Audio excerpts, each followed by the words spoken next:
Është një libër që ta kemi zbrit ty, Muhammed është i bekuar, është i begat. Lind pyetja, me çfarë është i begat?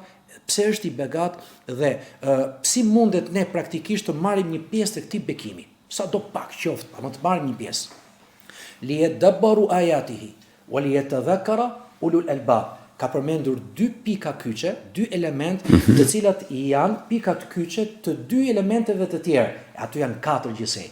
Nuk mund të shkoj kush merret me studimi ju e dini fare mirë kur don të kuptosh diçka, do lexosh një herë, 2 herë, 5 herë, ndoshta edhe mas një viti fillon ta kuptosh sepse s'e ke kuptuar pak më parë.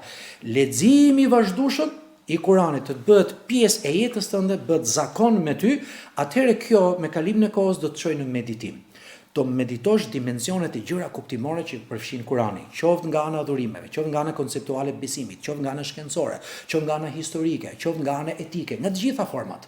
Dhe kur fillon të meditosh mrekullin kuranore nga ana kuptimore, atëherë i bie që ke arritur devotshmërinë më të madhe, ke marr bekimin që është përmendur në fillim të ajetit. Jo, nuk mjafton, sepse thot liyadabbaru ala ayatihi wa liyatadhakkara, të meditojnë, të kenë përsjatje dhe të përkujtohen.